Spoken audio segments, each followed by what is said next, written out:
Thom Hartmann here on the news. You need to know this. Are Republicans really going to blow up the economy in the debt limit fight? All signs point to yes. On Sunday, Republican Congressman Matt Salmon called on his colleagues to shut down the government unless President Obama agrees to significant spending cuts to Social Security and Medicare insurance. Also, Senate Minority Leader Mitch McConnell refused to say whether or not his party will shut down the government if they don't get what they want in upcoming budget battles. Unlike government shutdowns in the 1990s, allowing the United States to default on its debt by not raising the debt ceiling would be catastrophic to the global economy. Just playing with the idea back in 2011 led markets to tumble and our national credit rating to be downgraded. The Republican hostage takers are undeterred, and the cable news media is giving them cover by not calling out just how dangerous their brinksmanship is. President Obama must listen to Democrats in the House like Nancy Pelosi and Jared Nadler, who are pushing him to not negotiate with Republicans on the debt limit and instead take executive action to raise the debt limit on his own, either through invoking the 14th Amendment or by printing platinum coins at the Treasury. The United States has long had a policy of not negotiating with terrorists. Today, Republicans are acting like economic terrorists and could do far more harm to our economy by defaulting on our debt than al-Qaeda could ever have dreamed of. They are not to be negotiated with. In screwed news, public workers in America have had an historically rough couple of years thanks to relentless Republican austerity demands since President Obama took office 4 years ago. Nearly 700,000 public workers, teachers, cops, food inspectors, have lost their jobs. That's the biggest 4-year decline in public workers since 1944 to 1948, when World War II ended. Despite moderate job creation over the last 3 months, one government worker has been fired for every 5 new private sector hires. And this purge of government workers is dragging down our economy.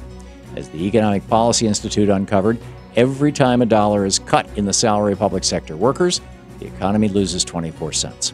Government spending and government jobs are desperately needed to fix the unemployment crisis in America.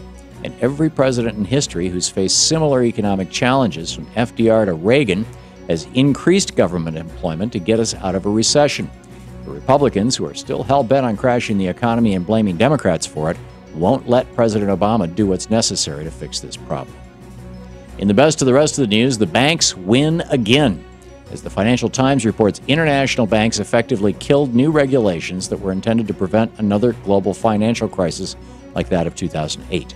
2 years ago, international banking regulators proposed strict new requirements on banks, forcing them to hold on to assets in case they might need to survive another market crisis.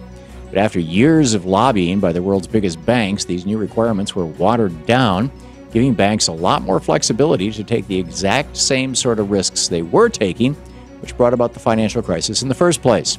Financial Times sums up the new rules, writing, "The results are largely good news for bank profits." The question facing all of us is, how long are we going to let international banksters run roughshod over our economy? Enough with the European and American austerity for working people. It's time for austerity for banksters. Republicans in the House picked up right where they left off, trying to pass unconstitutional legislation. This time, Republicans, led by Congressman Steve King, have put the 14th Amendment in their sights to end birthright citizenship. On the first day of the new House last week, King introduced legislation that would strip citizenship from anyone born in the United States to the parents of undocumented immigrants. This goes directly against the 14th Amendment, which guarantees citizenship to all persons born or naturalized in the United States. The Republicans are insistent on drawing attention to a problem that doesn't exist, a problem they call anchor babies. In reality, it's simply racism against brown people that is motivating Republicans to strip citizenship of children born in America who aren't white. And Republicans are more than happy to blow up the Constitution to satisfy their racism. Could Texas be on its way out of the Union?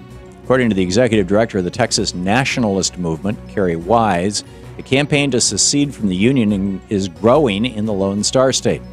Appearing on Fox So-Called News, Wise said that his organization's website has received over 3 million hits since November. He also said the people in Texas, quote, understand that we have a federal government that is completely out of control, end quote. Meanwhile, a counter-movement among progressives across the rest of the nation has begun to try to force Texas to secede from the Union. Just think of how much more progressive our nation could be if we got rid of a bunch of crazy white right-wing legislators down in Texas. And finally, gun nuts in Georgia suffered a setback in their quest to have guns in every aspect of our lives.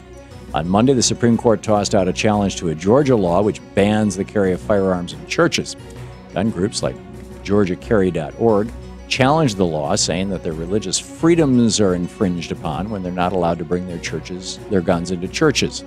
The Supreme Court thought the argument was bogus and tossed out the case. So now people in Georgia can go to church and not be too worried about their fellow worshiper accidentally firing off the handgun in his pocket. And that's the way it is today, Monday, January 7th, 2013. I'm Thom Hartmann on the news.